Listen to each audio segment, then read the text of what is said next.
네, 어찌 보면 추석 연휴가 오늘 오후부터가 시작이 아닐까 싶습니다. 추석 명절, 고향 가는 길. 지금도 좀 일찍 서두르는 분들 계실 것 같은데요.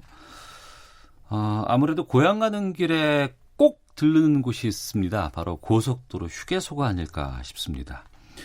휴게소, 우리나라가 다른 나라보다는 상당히 좀 잘 돼 있다는 얘기는 많이 들었습니다만, 그럼에도 불구하고 휴게소에 사람들 너무 많다 보면 좀 불쾌한 감정 느낄 때도 좀 있습니다. 또 음식 맛에 대한 문제, 가격 문제, 여러 가지에 대한 지적들이 나오고 있는데, 오늘 김성환의 뉴스 소다에서 휴게소에 대한 전반을 좀 다루는 시간으로 갖도록 하겠습니다. 시사평론가 김성환 씨와 함께합니다. 어서 오세요. 네, 안녕하세요. 예, 휴게소 자주 이용하세요? 그렇죠. 전 휴게소 음식 좋아하는 편이거든요. 저도 휴게소 참 좋아해요. 네. 들리면 어묵 같은 거 사서 이렇게 굉장히 맛있게 먹고 다니는데요. 예, 저는 그 찐감자. 찐감자. 조그만 거. 맛있죠. 근데 제 아내는 굉장히 불만이 많더라고요. 왜요? 휴게소 음식을 굉장히 좀 싫어하는 편이에요. 좀 맛도 좀 별로 없고, 그리고 가격도 좀 비싸다.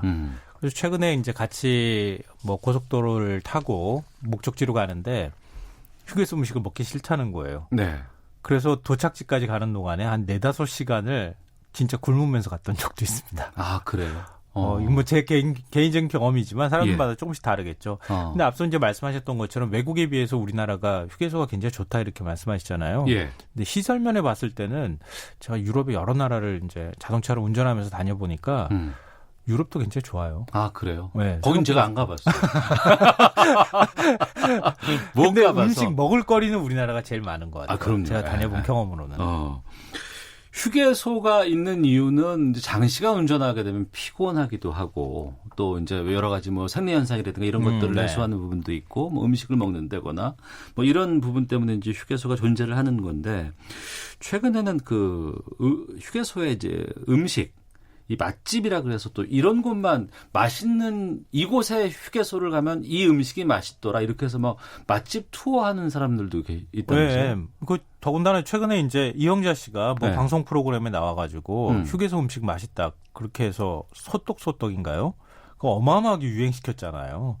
그게 여기서 나온 거예요? 네. 소세지하고 떡하고 꽂아놓은 거? 예. 그러니까 원래 휴게소에 있었는데 이영자 씨가 맛있다고 하니까. 그러니까 지금 아마 제가 가본 여러 휴게소를 보니까요. 없는 휴게소가 없어요. 한번 유행시키니까. 예. 근데 그만큼 이제 많은 사람들이 찾는다는 얘기고요. 말씀하신 것처럼 휴게소 맛집도 선정하고요. 또 상당히 맛있는 집들도 많이 있어요. 그래서 그걸 또 찾아다니면서 그 맛을 보는 그런 이제 그 사람들도 많이 생겨났고요. 최근에는 요즘에 뭐 역사 탐방도 가능한 휴게소도 생겨났고, 네. 그리고 빨래방이나 뭐 반려견 휴게소, 그리고 상하행선을 연결하는 쇼핑까지 가능한 그런 휴게소도 새로 생겨나기도 했습니다. 휴게소에서 쇼핑도 해요? 네. 근데 우리나라 휴게소는 상행선과 하행선이 아예 이렇게 분리되어 있는 경우가 그렇죠. 많잖아요. 구분돼 있죠. 예. 근데 있다 하더라도 한쪽에 있어서 이렇게 지하도를 통해서 가는 경우가 있는데 아예 상하행선에 위에다 건물을 지어서 그래서 거기 고속도로 위에다가 그러니까 위에다가 지어서 아예 상하행선 모든 손님들이 한 휴게소를 이용할 수 있도록 하는 그런 휴게소도 생겨났어요. 이것도 사실은 외국에 있는 것들을 갖고 온 형태이기도 합니다. 네.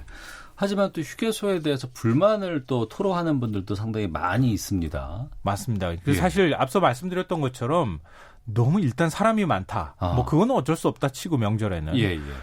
가서 음식 보면 다 뻔한 음식에다가 또 가격도 너무 비싸서 먹고 난 다음에 좀 불쾌하다. 네. 내가 뭔가 이렇게 약간 손해보는 듯한 느낌? 굉장히 좀 만족감을 느껴야 되는데 만족도가 굉장히 떨어진다라고 얘기하시는 분들이 있죠. 거기다가 휴게소 음식은 솔직히 간편식 위주잖아요. 네. 간단하게 즉석에서 이제 요리를 해서 이제 먹는다거나 뭐 좀 간단한 음식들인데 그런 음식에 비해서는 가격이 좀 상당히 좀 세지 않나라는 생각이 좀 들기도 하고요. 그래서 민주당 우원식 의원이 최근에 SNS에 글을 올린 게 굉장히 큰 화제가 되고 또 입길에 오른 적이 있는데요. 우원식 의원? 예. 그러니까 지난달 21일이었습니다. 그러니까 휴게소 음식이 너무 비싸다 이렇게 불만을 토로하는 글을 올렸어요. 그러니까 여주 휴게소를 들렸던 모양입니다. 그러니까 첫 반응이 참 기가 막히다 이거였습니다. 네. 그러니까 이런 불만을 토로하면서 음식 가격을 언급을 했는데요. 라면 한 그릇에 5,000원, 육개장 칼국수 6,500원, 김치덮밥 한 그릇에 8,000원이었다. 네. 그런데 밑반찬은 달랑 노란무 하나였다.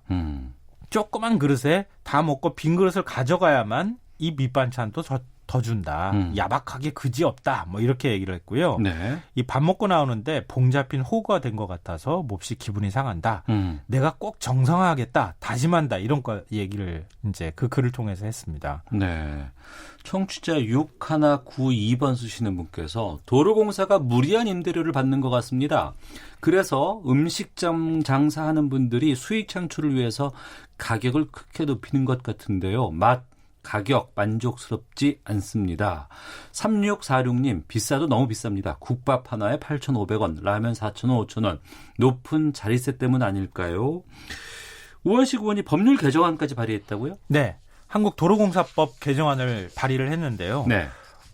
정치도 마케팅이라고 하잖아요. 자기 홍보가 굉장히 중요한 게 사실입니다. 이러면 관심이 확 몰리죠. 네. 예. 국회 의안정보 시스템에 들어가서 제가 오늘 확인을 해봤거든요. 예. 개정 법률안 접수 날짜가 8월 22일이었습니다. SNS에 글을 올린 바로 다음 날 법안을 발의한 거예요. 그러니까 의안 접수를 한 거죠. 그러니까 SNS에 글을 올리고 나서 그 다음 날 이 법안을 발의를 한 거군요. 그렇죠. 그러니까 경험한 것 때문에 법안을 발의했다기보다는 법안 발의를 맞춰놓고 난 다음에 그 다음에 SNS로 올렸다는 얘기가 되는 거예요. 근데 뭐 물론 평소에 불만을 가졌던 것 때문에 글을 올렸다고도 볼 수 있지만 네. 어찌됐든 자신이 발의한 법안에 대해서 국민의 주목도를 높이기 위한 하나의 전략적인 측면에서 SNS로 올린 것 같다 이렇게 생각이 되고요. 또 10명의 발의가 꼭 필요하거든요. 법안을 발의하려면 대부분 다 여당 의원이었는데 야당 의원이 또 한 명 딱 끼어 있어요. 민주평화당 정동영 대표. 어떻게 다 여당 의원인데 민주당 의원 일색에 왜 정동영 대표가 들어갔을까? 그것도 사실은 좀 흥미로운 부분이었습니다. 어찌됐든 간에 뭐 우원식 의원은 본인이 불만을 느낀 것을 뭔가 실제로 개선하기 위해서 노력한 측면은 좀 인정해줘야 될 것 같은데요. 개선하기 위한 법안 발의는 뭐 장려할 만하죠. 네. 그러니까 긍정적이라고 하면. 저도 이제 사실은 한국도로공사법을 이번에 처음 찾아봐서 들어가 보니까요. 네. 도로공사의 설립 취지와 목적, 역할을 규정한 법률이라고 생각하시면 됩니다. 네. 근데 공사의 업무를 규정한 12조 항목이 있는데요. 도로공사법 12조. 예. 근데 여길 보면 고속도로 휴게소 설치와 관리를 도공이 이제 하도록 되어 있는데 도로공사가 근데 어떻게 관리해야 한다고 하는 세부 규정이 전혀 없어요. 법안 안에. 설치와 관리를 해야 된다고 하면서도 어떻게 관리해야 된다는 게 없다고요? 없어요. 그래서 이번에 개정안에 그 내용을 같이 세부적으로 넣은 거예요. 그러니까 개정안에 12조 3항을 새로운 항을 신설을 하도록 되어 있는데요. 네. 이 도로공사가 휴게소와 주유소의 안전, 위생을 관리하고 입점업체가 계약에 따라 적정한 수수료를 책정하는지 상품이나 용역 가격, 품질을 정기적으로 점검하고 또 공지를 하라라고 하는 내용이 들어가 있습니다. 그리고 처벌 규정도 있는데요. 만약 이런 도로공사의 조치에 뭐 반하는 행동을 하거나 이럴 경우에 500만 원 이하의 과태료를 부과할 수 있도록 하는 것도 개정안에 담겨 있습니다. 그러니까 처벌 규정은 과태료 규정으로 이제 법안에서 발의를 해놓은 상황인데. 네. 근데 이 개정안을 보니까 그러면 지금까지는 이 고속도로 휴게소 관리를 아무도 신경 안 쓰고 있다는 거 아니겠어요? 뭐 신경을 전혀 안 썼다 이렇게 우리가 단정하긴 그렇지만 휴게소 관리를 제대로 하지 않았다 도로공사가. 그거는 법안 내용만 봐도 금방 드러나는데요. 네.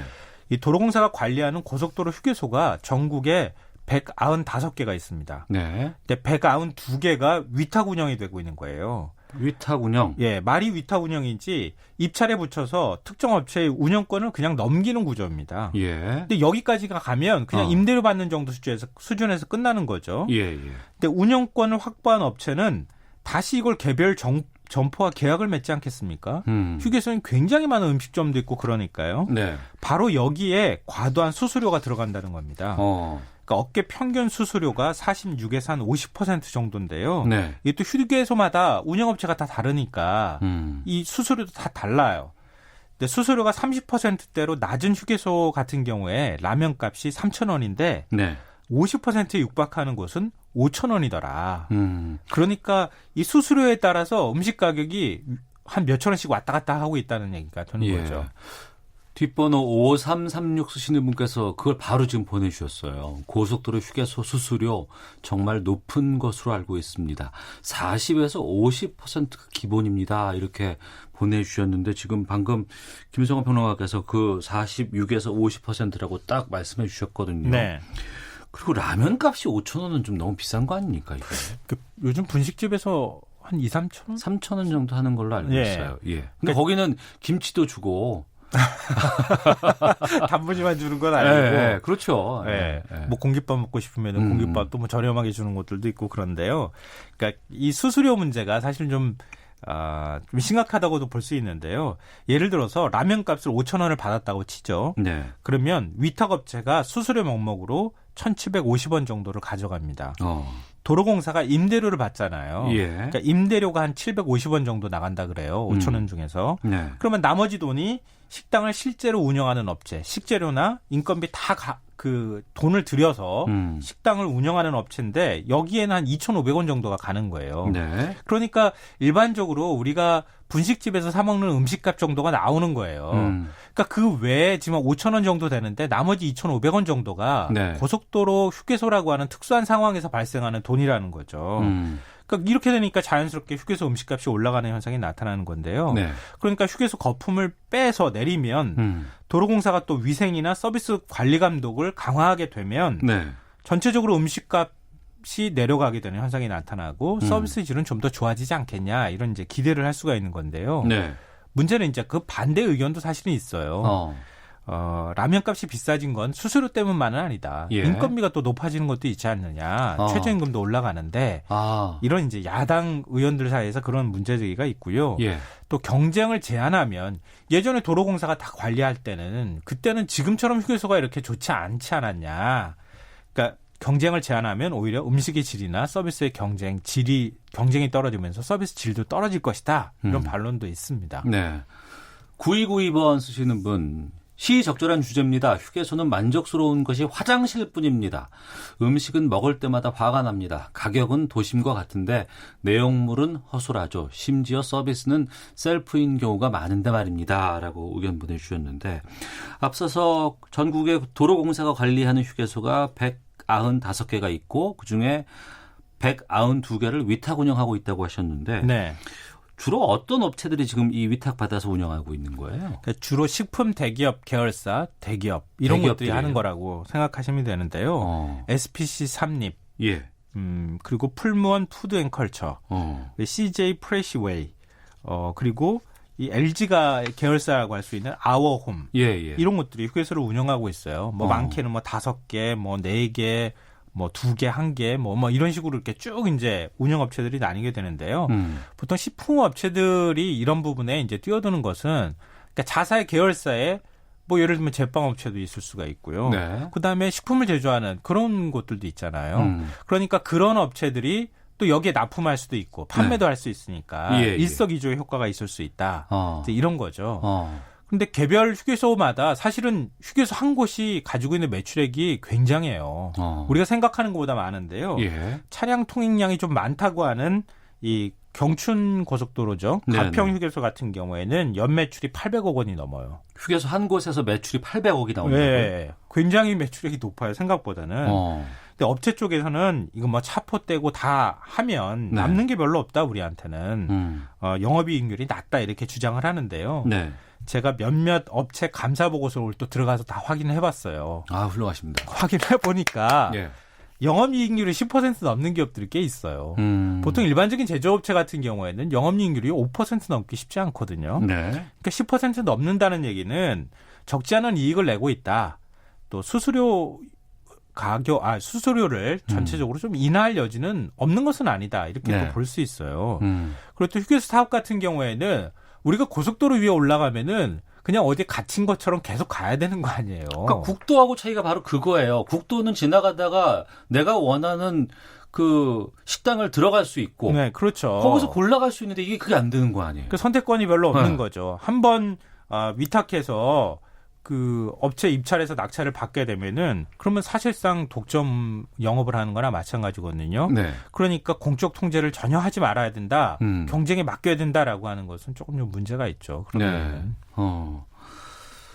추석 앞두고 좀 너무 심각한 얘기를 좀 하지 않았을까? 왠지 휴게소 보면은 좀 이렇게 거부감 들고 막 이러신 건 아닌가 싶기도 한데 그래도 휴게소 들러서 뭐 음식 먹고 그러면은 아이들도 좋아하고 또 요기도 좀 할 수 있고. 네, 그렇죠. 그건 맞죠. 그 좀 이 휴게소만큼은 이 음식이 맛있다더라 이런 소문 같은 것도 좀 들리잖아요. 그렇죠.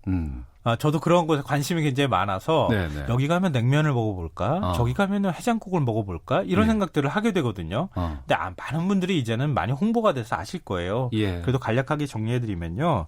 한국도로공사가 전국의 휴게소 음식을 다 이렇게 출품을 받아가지고 경연대회를 했는데요. 37개 음식이 출품이 됐다 그래요, 올해. 근데 경부선 서울 만남의 광장에 말죽거리 소고기 국밥이 최우수상을 받았습니다. 우수상은 경부선 부산 방향 망향 휴게소의 명품 닭게장. 그리고 또 경부선인데요. 부산 방향 주감 휴게소의 보은대추 왕갈비탕. 네. 남해선 부산 방향 섬진강 휴게소의 옛날 김치찌개가 차지를 했다고 합니다. 근데 이게 사실 찾아가기는 좀 쉽지는 않은데요. 지나가시는 길에 한 번쯤 이런 독특한 곳들이 많이 생겼다고 해서 가보시면 좋을 것 같고요. 요즘에는 지역별로 또 지역 특산물을 이용해서 그 음식을 만드는 곳들이 많이 있으니까 한번 좀 들려보시면 좋을 것 같습니다. 추석 끝나고 이 휴게소 수수료 문제 같은 것들 이런 거 좀 제한하거나 좀 고칠 수 있는 방법이 있는지 좀 찾아보는 시간 한번 좀 가져보면 어떨까 싶기도 하겠습니다. 자, 시사평론가 김성환 씨와 함께했습니다. 추석 잘 보내시고요. 네, 고맙습니다. 추석 잘 보내십시오. 예.